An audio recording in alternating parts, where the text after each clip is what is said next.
നിങ്ങൾ ആഗ്രഹിക്കും പോലെ ഡോക്ടറോ എഞ്ചിനീയറോ ആവാൻ മക്കളെ ഓക്സ്ഫോർഡിലേക്ക് പറഞ്ഞയച്ചോളി. കുട്ടികളുടെ വിജയത്തിൽ രക്ഷിതാക്കളുടെ ഒരേ ഒരു വിശ്വാസം ഓക്സ്ഫോർഡ്. ഇനി ട്യൂഷൻ സെന്ററുകൾ തേടിയുള്ള അലച്ചിൽ നിർത്താം. Book your seats. ഹലോ മക്കളെ, എല്ലാവർക്കും ഞങ്ങളുടെ പുതിയൊരു വീഡിയോയിലേക്ക് സ്വാഗതം. ഞാൻ നിങ്ങളുടെ സ്വന്തം മാനൂഫ്. മക്കളെ, നമ്മൾ എടുക്കാൻ പോണത് നമ്മുടെ 10ാം ക്ലാസ് ഇംഗ്ലീഷിലെ ഫീനിക്സ് റൈസസ് എന്ന് പറഞ്ഞിട്ടുള്ള ചാപ്റ്റർ ആണ്. നിങ്ങൾക്ക് എല്ലാവർക്കും അറിയാം, ഇതൊരു റിയൽ ഇൻസിഡന്റിനെ ബേസ് ചെയ്തുകൊണ്ട് ഇറക്കിയിട്ടുള്ള ഒരു ചാപ്റ്റർ ആണ്. ഇറക്കിയിട്ടുള്ളതല്ല, റിയൽ ഇൻസിഡന്റിനെ ബേസ് ചെയ്തിട്ടുള്ള ഒരു ചാപ്റ്റർ ആണ്. അരുണാചലം മുരുകനാഥം എന്ന് പറഞ്ഞിട്ടുള്ള നമ്മുടെ സ്വന്തം തമിഴ്നാട്ടുകാരൻ, നമ്മുടെ അയൽവക്കത്തുള്ള തമിഴ്നാട്ടുകാരനായിട്ടുള്ള ഒരു ഹീറോ എങ്ങനെയാണ് സീറോയിൽ നിന്ന് ഹീറോ ആയിട്ട് മാറി എന്നുള്ള സ്റ്റോറിയാണിത് അല്ലെ. മുരുകനാഥം മച്ചാനെ കുറിച്ച് പറയുകയാണെങ്കിൽ അദ്ദേഹം പാഡ്മാൻ ഓഫ് ഇന്ത്യ എന്നാണ് അറിയപ്പെടുന്നത്. പാഡ് എന്ന് പറഞ്ഞാൽ നമ്മുടെ സാനിറ്ററി പാഡ്, സ്ത്രീകൾ ഉപയോഗിക്കുന്ന സാധനമാണ്. ഞങ്ങൾക്ക് എല്ലാവർക്കും അറിയാമെന്ന് വിചാരിക്കുന്നു. എന്തായാലും ഈ പാഡ് അദ്ദേഹത്തിന്റെ ഭാര്യക്ക് വാങ്ങാൻ പൈസ ഇല്ലാത്ത, അദ്ദേഹത്തിന്റെ ഭാര്യ എന്നല്ല, അദ്ദേഹത്തിന്റെ നാട്ടിലാർക്കും പാഡ് വാങ്ങാൻ പൈസ ഇല്ലാത്ത പാവപ്പെട്ട ആളുകളായിരുന്നു. അപ്പൊ അതുകൊണ്ട് തന്നെ അവരെല്ലാവരും കീറത്തുണികളൊക്കെ ഉപയോഗിച്ചിട്ടായിരുന്നു ഈ ഒരു സംഭവങ്ങളൊക്കെ ചെയ്തിരുന്നത് ആർത്തവ സമയത്ത്, മെൻസ്ട്രുവേഷൻ സമയത്തൊക്കെ. കണ്ടപ്പോൾ നമ്മുടെ മുരുകനാഥൻ ചേട്ടന് ഭയങ്കര സങ്കടമായി. തന്റെ ഭാര്യയുടെ പ്രശ്നം മാത്രമല്ല, ഇവിടെയുള്ള പാവപ്പെട്ട എല്ലാ പെൺകുട്ടികളുടെയും പ്രശ്നമാണെന്ന് മനസ്സിലാക്കിയപ്പോൾ മച്ചാന് അവർക്ക് വേണ്ടിയിട്ട് വലിയൊരു ഉദ്യമത്തിന് ഇറങ്ങുകയാണ്. അങ്ങനെ ഏറ്റവും വില കുറഞ്ഞ രീതിയിൽ കമ്പനികൾ വിൽക്കുന്ന വലിയ വില കൂടിയ പാഡുകൾക്ക് പകരം ചെറിയ വിലക്ക് വളരെ സിമ്പിൾ ആയിട്ട് നല്ല ഹൈ ക്വാളിറ്റിയുള്ള പാഡ് നിർമ്മിക്കാൻ വേണ്ടി മച്ചാൻ ശ്രമിക്കുകയാണ്. ആ ശ്രമിക്കുന്ന സമയത്ത് വീട്ടുകാരുടെയും നാട്ടുകാരുടെയും എല്ലാവരുടെയും എതിർപ്പ് അദ്ദേഹത്തിന് കിട്ടുകയാണ്. എന്നിട്ടും നെവർ ഗിവ് അപ്പ്, ഒരിക്കലും ഉപേക്ഷിക്കില്ല എന്നുള്ള തീരുമാനത്തോടു കൂടി എല്ലാവരും എതിർത്തിട്ടും ഒരു സമൂഹം മൊത്തം അയാളെ മൊയ്ന്തെന്ന് വിളിച്ചു, അഭിമാനിച്ചു അല്ലേ. അങ്ങനെ എല്ലാ കളിയാക്കലുകളും അവഹേളനങ്ങളൊക്കെ ഉണ്ടായിട്ടും മച്ചാൻ അതിനു വേണ്ടി ശ്രമിച്ചു. അവസാനം അതിന് സക്സസ് ആവുകയാണ്. അങ്ങനെ അദ്ദേഹം ഒരു പാഡിന്റെ കമ്പനി തുടങ്ങുന്നു, ഹിറ്റ് ആകുന്നു, അത് വലിയൊരു ബ്രാൻഡായിട്ട് മാറുകയാണ്. അങ്ങനെ ഇന്ത്യയുടെ പാഡ്മാൻ എന്ന ലെവലിലേക്ക്, നമ്മുടെ രാഷ്ട്രപതിയുടെ പുരസ്കാരം വരെ കിട്ടുന്ന ലെവലിലേക്ക് മച്ചാൻ ഉയർന്നു വരികയാണ്. അപ്പൊ എന്തായാലും നമ്മളൊരു കാര്യത്തിനായിട്ട് ഇറങ്ങി തിരിച്ചു കഴിഞ്ഞാൽ തീർച്ചയായിട്ടും അതിന് നമുക്ക് സാധിക്കുമെന്നുള്ള ഒരു വെളിപ്പെടുത്തലാണ് നമ്മുടെ മുരുകനാഥൻ മച്ചാന്റെ സ്റ്റോറി വെളിപ്പെടുത്തുന്നത്. അപ്പൊ ഈ ഒരു സ്റ്റോറി, ഈ ഒരു റിയൽ ഇൻസിഡന്റിനെ ബേസ് ചെയ്തുകൊണ്ട് ഒരു സ്റ്റോറി നമ്മുടെ ടിങ്കിൾ ഗന്ന എന്ന് പറഞ്ഞിട്ടുള്ള നമ്മുടെ സിനിമ നടി എന്ത് ചെയ്തു, ഒരു സ്റ്റോറി ഇറക്കിയിട്ടുണ്ട്. ആ സ്റ്റോറിയാണ് ഇവിടെ നിങ്ങൾക്ക് ഫീനിക്സ് റൈസസ് എന്ന പേരിൽ തന്നിട്ടുള്ളത്. അതിൽ നമ്മുടെ മുരുകനാഥത്തിന്റെ പകരക്കാരനായിട്ട് ഒരു കഥാപാത്രത്തെ ഇവിടെ കൊള്ളിച്ചിട്ടുണ്ട്. മുരുകനാഥം എന്നല്ല നമ്മുടെ കഥാപാത്രത്തിന്റെ കഥയിലെ പേര് ബബ്ലു എന്നാണ്. അപ്പം ആ ബബ്ലു ചേട്ടന്റെ ആ കഥ നിങ്ങൾക്ക് മിക്കവാറും ബബ്ലുവിനെ ബേസ് ചെയ്തുകൊണ്ട് ഒരു കാറ്റ് സ്കെച്ച് ഒക്കെ നിങ്ങൾക്ക് വരാൻ സാധ്യതയുണ്ട്. ആ കാറ്റ് സ്കെച്ച് ടൈം ഉണ്ടെങ്കിൽ ഞാൻ ഈ വീഡിയോയിൽ ഉൾപ്പെടുത്താം. പിന്നെ ഈ വീഡിയോയിൽ ഞാൻ മെയിൻ ആയിട്ട് നിങ്ങൾക്ക് പറഞ്ഞുതരാൻ പോണത് ആ ഒരു സ്റ്റോറി, അല്ലെങ്കിൽ ഈ ഫീനിക്സ് റൈസസ് എന്ന് പറഞ്ഞ ചാപ്റ്ററും അതുപോലെ തന്നെ മുരുകനാഥത്തിന്റെ റിയൽ ഇൻസിഡന്റ് ഒക്കെ ബേസ് ചെയ്തുകൊണ്ട് ഒരു സ്പീച്ച് നിങ്ങൾക്ക് വരാൻ സാധ്യതയുണ്ട്. അപ്പോൾ ആ സ്പീച്ചാണ് ഞാൻ നിങ്ങൾക്ക് ഇവിടെ പറഞ്ഞു തരാൻ പോണത്. അപ്പൊ സ്പീച്ചാണ് നമുക്ക്. പിന്നെ എനിക്ക് ഓൾറെഡി പനിയാണ്, അതുകൊണ്ടാണ് എന്റെ സംസാരത്തിൽ സൗണ്ടിലൊക്കെ ചില മാറ്റങ്ങൾ. പിന്നെ ടൈമില്ല, നാളെയാണ് എക്സാം. എന്നാലും കഷ്ടപ്പെട്ട് എന്തൊക്കെ കാട്ടിക്കൂട്ടിയിട്ട് വീഡിയോ ചെയ്യാണ്. അപ്പൊ മക്കള് ഒന്ന് അഡ്ജസ്റ്റ് ചെയ്യാം. പിന്നെ ഹാഫ് ഇയർലി എക്സാം ആകുമ്പോഴത്തേന് നമുക്ക് അടിച്ചു പൊളിക്കാം. അപ്പൊ മക്കളെ കൂടുതൽ ദീർഘിപ്പിക്കുന്നില്ല, പരിപാടി തുടങ്ങാം. ഇതാണ് നിങ്ങൾക്കുള്ള ക്വസ്റ്റ്യന് ഞാൻ ജസ്റ്റ് ഒന്ന് പറഞ്ഞുതരാം. Entrepreneurship, the path to the nation's progress. Entrepreneurship അല്ലെങ്കിൽ ഓണ്ടർപ്രണർഷിപ്പ് ഇങ്ങനെയൊക്കെ പറയാം. എന്തായാലും സംരംഭകത്വം, നമ്മൾ പുതിയ പുതിയ ബിസിനസ് തുടങ്ങുന്ന പരിപാടി, അത് ഒരു രാജ്യത്തിന്റെ വികസനത്തിലേക്കുള്ള പാതയാണ് എന്നുള്ള വിഷയത്തെ സംബന്ധിച്ച് ഒരു സ്പീച്ച് നടത്താനാണ് മക്കളോട് പറഞ്ഞിട്ടുള്ളത്. അപ്പൊ മക്കളെ, നിങ്ങൾക്ക് ഫീനിക്സ് റൈസിനെ ബേസ് ചെയ്തുകൊണ്ട് ഒരു പാരഗ്രാഫ് എഴുതാൻ പറഞ്ഞാലും, ഇനി ഈവൻ റൈറ്റപ്പോ അങ്ങനെയല്ല റിവ്യൂ അങ്ങനെ എന്ത് എഴുതാൻ പറഞ്ഞു കഴിഞ്ഞാലും മക്കള് ഇതിലെ കണ്ടന്റ് തന്നെ എഴുതിയാൽ മതി. അതുകൊണ്ട് വേറെ നോട്ട്സുകളൊന്നും കാര്യമായിട്ട് മനസ്സിലാക്കുന്നില്ല. ഷോർട്ടായിട്ട് വളരെ സിമ്പിൾ ആയിട്ടുള്ള ഒരു സാധനമാണ് എഴുതിയിട്ടുള്ളത്. നമുക്ക് പരിപാടി തുടങ്ങാം, ശ്രദ്ധിക്കുക. അപ്പൊ ഇതൊരു സ്പീച്ച് ആയതുകൊണ്ട് സ്പീച്ചിന്റെ മോഡൽ ആദ്യം തന്നെ പറഞ്ഞുതരാം. നമ്മൾ respected teachers and my dear friends എന്ന് പറഞ്ഞിട്ട് ഇൻട്രൊഡ്യൂസ് ചെയ്യുന്നു. അതിനുശേഷം I am very happy to get a chance. ഞാൻ നേരത്തെ ഫോർമാറ്റുകളുടെ ഒരു വീഡിയോ ചെയ്തില്ല, അതിൽ പറഞ്ഞ കാര്യം തന്നെയാണ് ഇങ്ങനെ ഒരു വാക്കുകൾ സംസാരിക്കുന്നത്. അതായത് entrepreneurship, the path to the nation's progress എന്ന വിഷയത്തെ കുറിച്ച് ഒരു സ്പീച്ച് ആൻഡ് നിങ്ങളുടെ മുന്നിൽ ഇങ്ങനെ പ്രസംഗിക്കാൻ എനിക്ക് അവസരം ലഭിച്ചതിൽ ഐ എം ഹാപ്പി അല്ലേ, ഞാൻ സന്തോഷവാനാണ് എന്ന് പറഞ്ഞിട്ട് ഒരു കാച്ചങ്ങട്ട് കാച്ച. ഓക്കെ, ഇനിയാണ് നമ്മുടെ ഈ ഒരു ദോ മുതലാണ് നമ്മുടെ മെയിൻ കണ്ടന്റ്. അപ്പം ഇനി നമുക്ക് ശരിക്കും നോക്കാം, അർത്ഥങ്ങളൊക്കെ ഒന്ന് മനസ്സിലാക്കി വെച്ചോ. Though our motherland India got freedom in 1947. 1947 നമ്മുടെ മദർലാൻഡ്, നമ്മുടെ മാതൃരാജ്യമായ ഇന്ത്യക്ക് സ്വാതന്ത്ര്യം കിട്ടി അല്ലെ. കിട്ടിയിട്ടും അല്ലെ, ദോ എന്ന് പറഞ്ഞാൽ എങ്കിലും, അങ്ങനെ കിട്ടിയിട്ടുണ്ടെങ്കിലും ഈവൻ ടുഡേ, ഇന്ന് പോലും അല്ലെങ്കിൽ ഇന്നത്തെ കാലത്ത് പോലും there is a lot of unemployment problems here. ഭയങ്കര കഷ്ടമാണ് അല്ലേ. ഇത്ര സ്വാതന്ത്ര്യം കിട്ടിയിട്ട് 1947 നമുക്ക് സ്വാതന്ത്ര്യം കിട്ടിയതാ. പക്ഷെ ഇപ്പോഴും നമ്മുടെ രാജ്യത്ത് അൺഎംപ്ലോയ്മെന്റ് പ്രോബ്ലംസ് അല്ലേ എന്ന് പറഞ്ഞാൽ തൊഴിലില്ലായ്മ പ്രശ്നങ്ങൾ വളരെ രൂക്ഷമാണ്. Then many of the youth rely on the foreign countries for better jobs. ഏറ്റവും വലിയ പ്രശ്നം എന്താണ്? അറിവുള്ള കഴിവുള്ള നമ്മുടെ രാജ്യത്തുള്ള ഒരുപാട് യുവാക്കൾ എന്ത് ചെയ്യാണ്, നല്ല ജോബുകൾക്ക് വേണ്ടി വിദേശ രാജ്യങ്ങളെ റിലേ ചെയ്യേണ്ട അവസ്ഥയാണ്, ആശ്രയിക്കേണ്ട അവസ്ഥയാണ് അല്ലെ. Why should boys have hold the fund? Then this causes, ഞാൻ ചുമ്മാ പറഞ്ഞാണേ, this causes brain dry for India. ഇത് എന്തിന് ഉള്ള കാരണമാകുന്ന പറഞ്ഞത്? ബ്രെയിൻ ഡ്രെയിൻ എന്ന് പറഞ്ഞു കഴിഞ്ഞാൽ നല്ല ബുദ്ധിയുടെ ചോർച്ച എന്ന് പറയും. അതായത് ഇന്ത്യയിലെ നല്ല ബുദ്ധി തലക്കുള്ള നല്ല എഞ്ചിനീയർമാരും ഡോക്ടർമാരും സയന്റിസ്റ്റുകളൊക്കെ ആയിട്ടുള്ള വലിയ വലിയ ആൾക്കാരാണ് ഈ UK അറേബ്യയിലും മറ്റുള്ള സ്ഥലത്തൊക്കെ പോയിട്ട് ജോലി ചെയ്യുന്നത്. ശരിക്കും അവരൊക്കെ അവരുടെ ബുദ്ധി നമ്മുടെ നാടിന് വേണ്ടി ഉപയോഗിച്ചിട്ട് നമ്മുടെ നാടൊക്കെ എവിടെത്തായിരുന്നു അല്ലേ? അങ്ങനെ നാസയിൽ വരെ നമ്മുടെ ആൾക്കാർ പോയിട്ട് ജോലി ചെയ്യുന്നുണ്ട്. അവരൊക്കെ നമ്മുടെ ISRO വേണ്ടി വർക്ക് ചെയ്യുകയാണെങ്കിൽ നമ്മൾ എന്തൊക്കെ ഉണ്ടാക്കൂല്ലേ? അപ്പൊ എന്തായാലും മനസ്സിലാക്കുക, ഇത് ബ്രെയിൻ ആണ് അല്ലേ?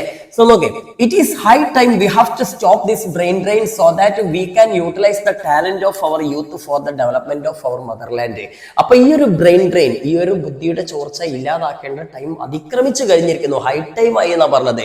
അതുകൊണ്ട് നമ്മൾ എന്ത് ചെയ്യണം? നമ്മുടെ നാട്ടിലെ ആളുകളുടെ ടാലന്റ്, യുവാക്കളുടെ ടാലന്റ് ആർക്ക് വേണ്ടി ഉപയോഗിക്കണം? നമ്മുടെ മദർലാൻഡിന് വേണ്ടിയിട്ട് ഉപയോഗിക്കേണ്ട സമയമാണിത്. ഓക്കെ, അപ്പൊ മനസ്സിലാക്കുക മക്കളെ, നിങ്ങളെങ്കിലും വലുതായി കഴിഞ്ഞാൽ സ്വന്തം രാജ്യത്തിന് വേണ്ടി ജോലി ചെയ്യാട്ടോ. വെറുതെ വേറെ രാജ്യത്തൊന്നും പോയി ഇതാക്കല്ലടാ. ഓക്കെ, നമ്മുടെ രാജ്യത്തിന് വേണ്ടി കഷ്ടപ്പെടുക. അങ്ങനെയാണല്ലോ നമ്മൾ നേരത്തെ പഠിച്ചിരുന്ന ആരുടെ കാര്യം? ഗാന്ധ ബൊല്ല എന്ന് പറഞ്ഞിട്ടുള്ള ആളുടെ കാര്യമൊക്കെ പഠിച്ചതല്ലേ? അതേമാതിരി സ്വന്തം രാജ്യത്തിന് എത്ര വലിയ പൈസ കിട്ടിയാലും സ്വന്തം രാജ്യത്തിന് വേണ്ടി അധ്വാനിക്കുന്നതിന്റെ ആ ഒരു പവർ കിട്ടൂല. Then okay, India is home for many skilled youth. നമ്മുടെ ഇന്ത്യ എന്ന് പറഞ്ഞാൽ ഒരുപാട് കഴിവുള്ള യുവാക്കളുടെ ഒരു ഹോം, ഒരു നാടാണ്, ജന്മനാടാണ്. Entrepreneurship is the only solution we already want to promote. അതുകൊണ്ട് തന്നെ നമ്മൾ പ്രൊമോട്ട് ചെയ്യേണ്ട ഏറ്റവും വലിയ സൊല്യൂഷൻ എന്ന് പറഞ്ഞു കഴിഞ്ഞാൽ അത് എന്റർപ്രണർഷിപ്പ്, സംരംഭകത്വമാണ്. We knew how Arunachalam Muruganantham has started the manufacture of sanitary pads and became a reputed business personality. നമ്മുടെ അരുണാചലം മുരുകനാഥം എന്ന് പറഞ്ഞിട്ടുള്ള മച്ചാന് എങ്ങനെയാണ് സാനിറ്ററി പാഡുകൾ ഉണ്ടാക്കാൻ തുടങ്ങിയതും അദ്ദേഹം ഒരു അറിയപ്പെടുന്ന ബിസിനസ് പേഴ്സണാലിറ്റി ആയി മാറിയെന്നൊക്കെ നമ്മൾ മനസ്സിലാക്കിയല്ലോ. Then according to Muruganantham the purpose of education is empowering people. അപ്പം മുരുകനാഥത്തിന്റെ അഭിപ്രായത്തിൽ എഡ്യൂക്കേഷന്റെ ലക്ഷ്യം തന്നെ, പർപ്പസ് ഓഫ് എഡ്യൂക്കേഷൻ, ഈ വിദ്യാഭ്യാസത്തിന്റെ ലക്ഷ്യം തന്നെ ജനങ്ങളെ എന്ത് ചെയ്യുക എന്നുള്ളതാണ്? എംപവർ ചെയ്യുക, ശാക്തീകരിക്കുക എന്നുള്ളതാണ്. അത് സത്യമാണ്. വിദ്യാഭ്യാസത്തിലൂടെ നമുക്ക് നമ്മുടെ സ്കില്ല് ഡെവലപ്പ് ചെയ്യാൻ കഴിയും. ആ സ്കില്ല് ഡെവലപ്പ് ചെയ്ത് കഴിഞ്ഞാൽ നമുക്ക് ആഗ്രഹിക്കുന്ന രീതിയിലുള്ള ജോലി നമുക്ക് നേടാൻ കഴിയും. ജോലി നേടിക്കഴിഞ്ഞാൽ നമുക്ക് വരുമാനം കിട്ടും. വരുമാനം കിട്ടിയാൽ നമ്മൾ ശക്തരായി അല്ലെ? ആഫ്റ്റർ എഡ്യൂക്കേഷൻ, വിദ്യാഭ്യാസത്തിന് ശേഷം one dozen have bet to beg for jobs. നമ്മുടെ വിദ്യാഭ്യാസത്തിന് ശേഷം നമ്മൾ ഒരിക്കലും എന്ത് ചെയ്യരുത്? ജോലിക്ക് വേണ്ടി യാചിച്ച് നടക്കരുത്. ജോലി നമ്മളെ തേടി വരണം, അല്ലെങ്കിൽ നമ്മൾ ജോലി ക്രിയേറ്റ് ചെയ്യണം. അതിലാണ് ആണത്തം അല്ലേ?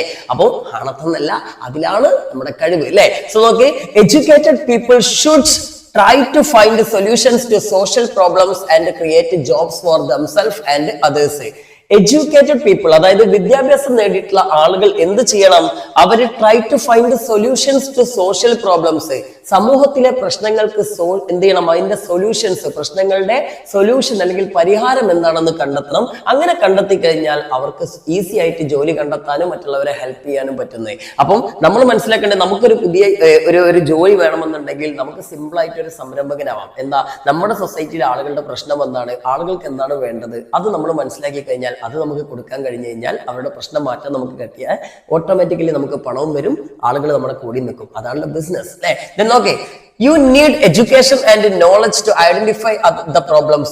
പക്ഷേ നമുക്ക് സമൂഹത്തിലെ പ്രശ്നങ്ങൾ അറിയണമെങ്കിലും മറ്റുള്ളവരുടെ പ്രശ്നങ്ങൾ മനസ്സിലാക്കണമെങ്കിലും നമുക്ക് വിദ്യാഭ്യാസവും വേണം, അതേപോലെ തന്നെ നമുക്ക് നോളജ്, അറിവും വേണം അല്ലേ? Then okay, once you are educated, നിങ്ങൾക്ക് വിദ്യാഭ്യാസം കിട്ടുകയാണെങ്കിൽ convert every problem into opportunity. നിങ്ങൾക്ക് എല്ലാ പ്രശ്നങ്ങളെയും ഓപ്പർച്യൂണിറ്റി, അവസരങ്ങളാക്കി മാറ്റാൻ കഴിയും. And come out with a solution, അതിൽ നിന്നൊരു പരിഹാരം കണ്ടെത്താൻ കഴിയും. An invention, ഒരു കണ്ടുപിടുത്തവും നടത്താൻ കഴിയും. In order to become an entrepreneur, you have to research on your own skill and ideas. ഒരു എന്റർപ്രണർ, ഒരു സംരംഭകനാവാൻ നിങ്ങളുടെ സ്വന്തം സ്കില്ലും ഐഡിയകളും വളർത്തിയെടുക്കേണ്ട ആവശ്യമുണ്ട്, അല്ലെങ്കിൽ അതിനെക്കുറിച്ച് റിസർച്ച്, അതായത് ഗവേഷണം നടത്തേണ്ട ആവശ്യമുണ്ട്. Okay, then last, there is a മുരുകനാഥം in each and every person. നമ്മുടെ എല്ലാവരുടെയും ഉള്ളിൽ ഒരു മുരുകനാഥമുണ്ട്. നമ്മുടെ സ്കില്ല് ഡെവലപ്പ് ചെയ്ത് നമുക്കൊക്കെ വലിയ വലിയ മനുഷ്യന്മാരായിട്ട് മാറാം. അപ്പൊ നമ്മുടെ ഉള്ളിലൊക്കെ ഒരു എന്റർപ്രണർ ഉണ്ട് എന്നാണ് ഉദ്ദേശിച്ചത്. So we have to find our hidden talents. അപ്പൊ അതുകൊണ്ട് നമ്മൾ നമ്മുടെ ഉള്ളിലെ ടാലന്റ്, ഉറങ്ങിക്കിടക്കുന്ന ആ രഹസ്യമായ ടാലന്റ്സ് നമ്മൾ തിരിച്ചറിയണം. Then we must be hard working. നമ്മൾ എന്ത് ചെയ്യണം? ഹാർഡ് വർക്കിംഗ് ചെയ്യണം അല്ലേ? ദെൻ കഠിനാധ്വാനം ചെയ്യണം. ആൻഡ് പെർസെവറിംഗ്, ആ ഒരു വിജയത്തിന് വേണ്ടി വീണ്ടും വീണ്ടും പരിശ്രമിച്ചുകൊണ്ടേയിരിക്കണം. Then your profit must be based on need not greed. നിങ്ങളുടെ ലാഭം എന്നത് എപ്പോഴും ആവശ്യങ്ങളെ ബേസ് ചെയ്തിട്ടായിരിക്കണം, ഒരിക്കലും ആർത്തിയെ ബേസ് ചെയ്തിട്ടാവരുത്. അതായത് ആർത്തിക്ക് വേണ്ടിയിട്ട് നമ്മൾ പൈസ ഉണ്ടാക്കരുത്, ശ്രമിക്കരുത്.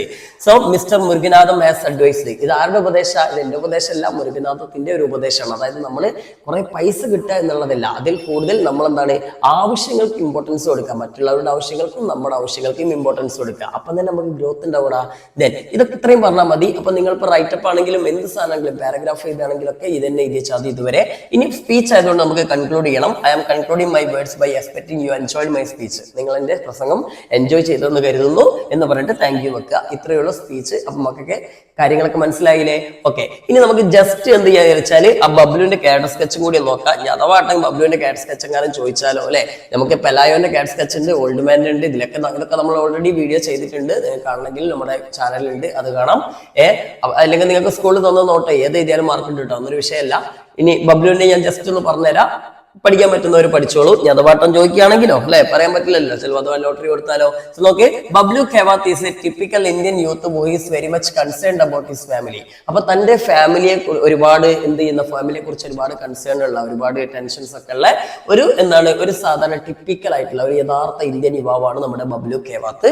Then as a responsible husband, ഒരു ഉത്തരവാദിത്വ ബോധമുള്ള ഒരു ഹസ്ബൻഡ് എന്ന നിലയിൽ he would like to gift a sanitary napkin for his life. അദ്ദേഹം തന്റെ വൈഫിന് വേണ്ടിയിട്ട് ഒരു സാനിറ്ററി നാപ്കിൻ, അതായത് പാഡ് എന്ത് ചെയ്യാൻ ഗിഫ്റ്റ് ചെയ്യാൻ ആഗ്രഹിക്കുകയാണ്. അദ്ദേഹത്തിന്റെ ഭാര്യ ഇങ്ങനെ കഷ്ടപ്പെടുന്നത് കണ്ടപ്പോൾ ഒരു നാപ്കിന് ഗിഫ്റ്റ് ആയിട്ട് കൊടുക്കണം, പൈസ കൊടുത്ത് വാങ്ങാം എന്നൊക്കെയാണ് എന്ത് ചെയ്യണം അയാൾ ആഗ്രഹിക്കുകയാണ്. അപ്പൊ അതിന് മനസ്സിലാക്കാം ഉത്തരവാദിത്വ ബോധമുള്ള ഒരു ഭർത്താവാണ് അയാളെന്ന്. ഓക്കെ, നിങ്ങൾക്ക് വേണമെങ്കിൽ ഇതിലെ സ്റ്റാർട്ടിംഗ് സെന്റൻസ് വേണമെങ്കിൽ പറയട്ടെ. Bablu Khewat is a central character, is the central character അല്ലെങ്കിൽ important character of the story. നമ്മുടെ ഫീനിക്സ് റൈസസ് റിട്ടൺ ബൈ എന്താ പറയാ ടിങ്കിൾ ഗന്ന എന്നൊക്കെ വേണമെങ്കിൽ കൊടുക്കട്ടോ, കാരണം നല്ലതാണ്. എഴുത്തുകാരനെ മെൻഷൻ ചെയ്യുന്നത് നല്ലതാണ് ക്യാരക്ടർ സ്കെച്ചിൽ കേട്ടോ. Okay, then but as his wife rejected the gift because of its high price. പക്ഷെ ബബ്ലു ഖേവാത്ത് തന്റെ ഭാര്യയ്ക്ക് ഇങ്ങനെ ഗിഫ്റ്റ് കൊടുത്തെങ്കിലും ഭാര്യയ്ക്ക് അത് ഇഷ്ടപ്പെട്ടില്ല, റിജക്ട് ചെയ്തു. കാരണം എന്താ, അതിന്റെ വില കൊണ്ട്, ഇത്രയും വില കൊടുത്തുള്ള സാധനം ഇതെപ്പോഴും കിട്ടൂലല്ലോ അല്ലെ. Then he thinks about making a cheap napkin. അപ്പൊ അതുകൊണ്ട് ഇയാൾ ചിന്തിച്ചത് why should a cheap napkin അല്ലെ, എന്തുകൊണ്ട് ഒരു ചീപ്പ് നാപ്കിൻ ഉണ്ടാക്കിക്കൂടാ. Then which is affordable for every poor woman. അവ തന്റെ ഭാര്യയ്ക്ക് മാത്രമല്ല എല്ലാ പാവപ്പെട്ട സ്ത്രീകൾക്കും ഉപയോഗിക്കാൻ പറ്റുന്ന വളരെ ചീപ്പായിട്ടുള്ള ഒരു നാപ്കിൻ എന്തുകൊണ്ട് ഉണ്ടാക്കിക്കൂടാന്ന് ചിന്തിച്ചു. അതിന് നമുക്ക് മനസ്സിലാക്കാം അതൊരു ഫിലാന്ത്രോപ്പിസ്റ്റ് ആണ് അല്ലെ, പരസഹായിയാണ്. Then he is very empathetic, വളരെ എല്ലാവരോടും ദയുള്ള ആളാണ്. ആൻഡ് കമ്പാഷനേറ്റ്, വളരെ സ്നേഹമുള്ളവനാണ്. ഹി ഈസ് എ ഫിലാന്ത്രോപ്പിസ്റ്റ്, ഭയങ്കര പരോപകാരിയാണ്. He is not profit motive, ലാഭം മാത്രം ലക്ഷ്യമാക്കി പ്രവർത്തിക്കുന്ന ആളല്ല. അതുകൊണ്ടാണല്ലോ ഇപ്പോഴും ചീപ്പായിട്ട് അയാളെ സാധനങ്ങൾ പ്രൊവൈഡ് ചെയ്യുന്നത് അല്ലേ. Then he is very hard working and determined personality, ഭയങ്കര ഹാർഡ് വർക്കർ ആണ്, ഡിറ്റർമിൻഡ് ആണ്. അതുകൊണ്ട് തന്നെയാണ് അയാൾ എല്ലാവരും എതിർത്തിട്ടും വീണ്ടും എന്ത് ചെയ്യുന്നത്, അതിനുവേണ്ടി പരിശ്രമിച്ചുകൊണ്ടേയിരുന്നത്. Though his many initial attempts of making napkins gets failure. അയാളുടെ പല അറ്റംപ്റ്റുകളും ഫെയിലായി നാപ്കിൻ ഉണ്ടാക്കുന്ന. എന്നിട്ടും എന്താണ്, he never gives up and tries hard again. അയാൾ ഒരിക്കലും പിന്മാറിയില്ല, വീണ്ടും വീണ്ടും ശ്രമിച്ചുകൊണ്ടേയിരുന്നു. He is very courageous enough to face gender norms and superstitious beliefs prevailed in the society. അദ്ദേഹത്തിന്റെ സമൂഹത്തിൽ ഒരുപാട് സൂപ്പർസ്റ്റീഷ്യസ് ബിലീഫ്സ്, അന്ധവിശ്വാസങ്ങൾ ഉണ്ടായിരുന്നു, ജെൻഡർ നോംസ്, ലിംഗഭേദങ്ങൾ ഉണ്ടായിരുന്നു. അതിനൊക്കെ അയാൾ എന്ത് ചെയ്തു, വളരെ കറേജിയസ് ആയിട്ട് നേരിട്ട്, ധൈര്യപൂർവ്വം. അപ്പോൾ അയാൾ ഭയങ്കര കറേജിയസ് ആണ്, ധൈര്യമുള്ള ആളാണ്. Then his journey highlights empathy, Perseverance, self motivation, moral conviction and purpose driven courage. അപ്പൊ അദ്ദേഹത്തിന്റെ പ്രത്യേകതകളാണ്, അദ്ദേഹത്തിന്റെ ആ ക്യാരക്ടറിന്റെ മൊത്തം ഷോർട്ടാണ് പറയുന്നത്. എംപതി, ലൈഫ് ജേർണിയിൽ എന്തൊക്കെ ഉണ്ട്, അയാൾ സിംപതീറ്റിക് ആണ്, അതേപോലെ തന്നെ ഭയങ്കര കഠിനാധ്വാനിയാണ്, വിജയിക്കുന്നവരെ വിഷമിക്കാൻ കഴിവുള്ളവരാണ്, സെൽഫ് മോട്ടിവേറ്റഡ് ആണ്, അതേപോലെ തന്നെ എന്താണ് ഭയങ്കര പർപ്പസ് ഡ്രിവൻ കറേജ്, ആവശ്യങ്ങൾക്ക് വേണ്ടിയുള്ള നല്ല ധൈര്യശാലിയാണ്. ഇങ്ങനെയൊക്കെയുള്ള സിറ്റുവേഷനനുസരിച്ച് ധൈര്യം സംഭരിക്കുന്ന ഒരാളാണ്.